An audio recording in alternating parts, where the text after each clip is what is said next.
Hi friends, it's getting cold in Alberta these days. It really is. Got my toque, my hoodie.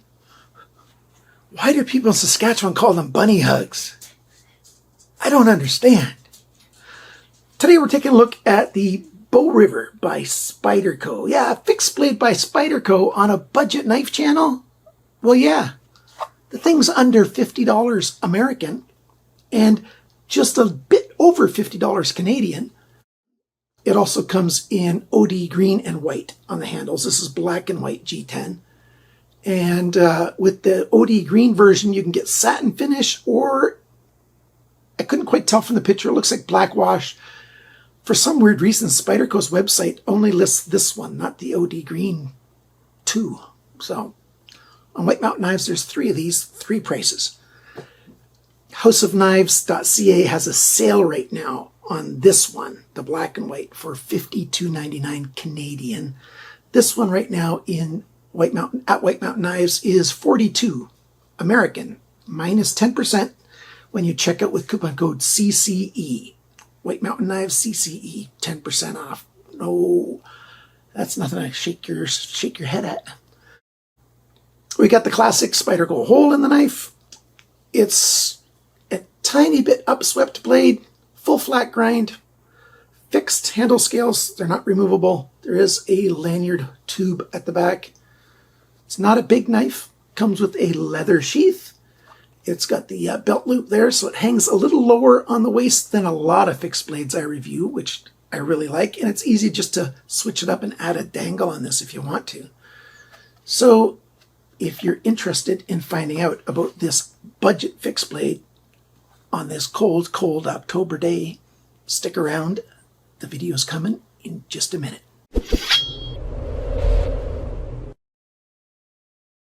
All right, the first thing I want to say about this thing, it's a fingerprint magnet. It really, really is. But I always say that about satin grinds. But this one's a polished satin grind, so it's really flashy. It's not a mirror finish. No, not that. It's a satin grind. It's been sanded this way. We've got a slight upswept blade, nice pointy tip, all belly. Maybe the last tiny little bit of a section's not belly. So it's thin enough. It could be used for skinning small game. Could be used for cutting up a fish. There's no flex in it, so it's not a filleting knife. But some people like to fillet with a stiff knife, so you could do that. And being called the BOW RIVER, yeah, this is a small outdoorsman, outdoorswoman, outdoors type of knife. We've got the leather sheath. This is reconstituted leather. This is leather. It's all like bits of leather. It's all shredded up, and then they put an adhesive in it, some kind of glue, and they turn it into sheets, kind of like paper's made, you know. So this is leather. It's real animal hide, but it's not a solid piece of animal skin. It's not full grain leather, but it is genuine leather. I hate that word genuine leather. It can mean just that it's got animal skin in it. It's just a rotten term. I like that it's got a belt loop here. You can easily have an 1.5 inch belt in there, so that works just fine. 1 inch and 5/8 even would fit in there. So most men's belts fit in here no problem, except for the really, really wide ones. It's decent. Like I said in the intro, you could add a dangle thing on it and wear it that way. I like that it's fairly low on my hip, so when it's in there, just a little bit above belt level, which is fine. There's no drainage hole down here, so you've got that issue. It's got 4 pins in it, plus sewing, so it's well made, but it's not any high-grade leather at all. And at the low price point that this is at, I wasn't expecting it to be full-grain leather either. The knife itself is a full-tang knife. You can see it come all the way around the back, so that's good. This is G10. It's just black and white layers. You can get it in the OD green and white, so that's a little bit lighter than this is. The handle is more narrow and it gets wider to the back, and it's more narrow and gets wider to the back. So 3-dimensional, kind of almost a teardrop, a stretched out teardrop kind of shape handle. And it's fairly comfortable in the hand. When your hands are dry, it's quite comfortable. When your hands are wet, when I was using it, this is slick because it's polished G10. There's no texture anywhere. There's no fine jimping anywhere. So yeah, it gets slick in the hand when wet. That's one of the cons. But the general shape of the handle, it's very good. I wish they would have put some fine jimping, maybe even all the way around the handle and maybe up the spine just a little bit. That would have made it much more grippy. Or if they would have used a rough micarta, not a polished micarta, then that would add a whole lot more grip as well. So I don't like the handle for that purpose for wet use. Blade shape, like I said, it's upswept. We've got Spyderco's hole. We got Spyderco's badging. There's their Spyder. Here it says Spyderco 8CR13 MOV, which is a budget steel that I like. And on this side it says China, and then there it says Phil Wilson. So the badging's not too terribly big. Yeah, I might like the stuff that's on the blade side of the hole to be moved to the other side. That'd be a little nicer in my opinion, but it's not bad. It's not sharpened all the way to the heel of the blade. That kind of sucks a little bit. So you can't use, actually if you look at the edge here, the edge starts, let's measure how far over the edge starts. It's about 3/16 of an inch over, which is, I don't know, about 3.5 millimeters. The end of it that you can't really use to cut. I'm going to sharpen it all the way to the heel of the blade. It just doesn't make sense to me that they didn't sharpen it to the heel. Like I'm used to having, flipper knives like this with forward choils and they're sharpened right to the end. You just grab it and use it. It's not that risky. You get used to it. So, yeah. By the way, that video is coming out this week, so stay tuned for that. The Harns Harvest. So, there's that. But the general sharpening on it, it's fairly sharp from the factory, but the sharpening is quite inconsistent along the length of the blade. Let's see, one side's got around 4 degrees of variability along the length. The other side's got a little over 2 degrees variability along the length. So it's actually quite common for this price range how poorly it was sharpened, which is kind of unfortunate. Do you want to do the specs? 8CR13 MOV. Rockwell is usually around 57, 58, so that's quite good. Satin finish, I wish it was stonewash, but that's okay.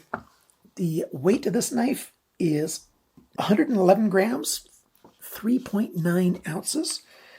The weight of the sheath is 51 grams, 1.8 ounces. Together, it's 162 grams, 5.7 ounces, so it's not a heavy knife. Oh, easy to carry. If you need a fixed blade, maybe you're going on a multi-day hike, this is not a bad fixed blade to carry along. It's functional, it'll keep its edge for a while, a good while, not too heavy, just needs a little more grip. Oh, I was doing measurements, sorry about that. Cutting edge length, actually, where did I put my little tape measure? Okay. We'll put the corner of this tape on the screen while I'm doing the measurements. Cutting edge length, 97.8 millimeters, 3.85 inches. Blade length, tip to the G10, 110 centimeters, 4.35 inches. The thickness of the blade, measured up here just above the hole, so the widest point within the sharpening range is 2.72 millimeters, 0.107 of an inch, so 1/10 of an inch. The blade depth, the widest point is right here at the heel of the blade, 26.4 millimeters, 1.04 inches. How thick is it behind the grind? It's too thick, 0.62 millimeters, 24.5 thousandths of an inch. I really wish it was under 20 thousandths of an inch. For this small EDC kind of outdoorsman, not really EDC, outdoors person, a heavy-duty knife, I'd like it nice and thick, but this is not a chopper or anything. I'd like it thinner. The grind angles, all right, here we go. 21.5, 16.7, and then it ends at 20.8. That's an average of about 19.7 along the length. This side, 22.8, and 22.9, so pretty consistent for that part, and then it ends off at 24.1. That's an average of 23.2. So yeah, it's not sharpened great, but I've had worse at this price range, unfortunately. But I would think Spyderco, even though it's a made in China knife, wants to keep up a better image than that. That's not very good sharpening. The handle length is 95.6 millimeters, 3.76 inches. The thickest part of the handle is 18 millimeters, 0.708. Goes down to 12 millimeters, which is 0.472. And the handle depth, the widest point is 26 millimeters. That's 1.02 inches. Goes down to 18 millimeters, which is 0.708. The grip area, including some of this forward choil, it's about 9.5 centimeters, about 3 3/4 inches. And the total length of this knife is 206.1 millimeters. Oh, what is that in inches? A little over 8 inches. Let me see. Yeah. So the price is not bad for what you get. I think it's certainly worth it. You can sharpen if you know how to sharpen knives, you can sharpen this thing properly. And maybe I'm going to use a tool and, just mill in maybe 3 chevrons between these pins and on the other side as well, and just to give it more grip. If I keep this knife for myself, that is. It's 3 pins construction. Those are probably stainless steel pins. 1 lanyard tube at the back. Quite nice. That's a big tube, and you can fit pretty wide paracord in there. That's okay. My pros on this knife: low price. It's a good price for what you get, I think. A solid build with these 3 pins, and even that lanyard tube helps the construction for build. That's a pro. The shape is conducive for light-duty outdoors kind of stuff. Skinning animals, preparing food in a campsite, all kinds of tasks this knife is good shape for. The branding's not too big. Reasonable materials. What are the cons? Well, they didn't sharpen it properly. I'd like it sharpened to the heel of the blade. The handle's too smooth. I'd like different materials, or add some jimping, add some texture to the handle or something. Another pro is they did make it full tang, so it's nice and strong that way. I'd like it to be stonewashed instead. I would prefer real leather, or not real leather, like full grain leather, or Kydex, or even, like San Remu does on their fixed blades. They use plastic, but they make nice handles. But I do like the carry system on this. What would I like to see them change? Well, I already told you everything except for one thing. I wouldn't mind if these handles were removable. I think they could do it without making the price go up much. And that's just good for if you do use this thing for skinning or something. You get blood on the knife, or fishing. You get, fish blood in the knife and stuff. This being glued on and stuff, it's not going to get between there, but I would just like to be able to take it apart and clean it all the way. I don't know. I just would like that. And then if they made it with removable handles, they could make the lanyard come out the back, the option, instead of all the way through the handle. I just don't like through the handle. When you're holding it, then you've got extra stuff pushing into your hand, although paracord's not that big a deal. Do I recommend this knife? Yeah, I think I recommend it. It's not bad for what you get.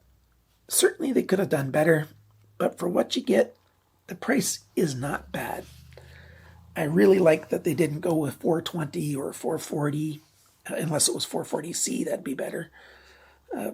So the steel type, not bad. 9C or 18 would have been even better. It's a good knife, but it's not a great knife. Thanks for watching my video. Thanks to my subscribers. You guys are great. I still don't have a woman supporter for the channel. That'd be nice to have. Thanks for watching my video to the end. Thanks for liking, sharing, commenting, and subscribing. And remember, always cut to your chum. not your thumb. Bye-bye.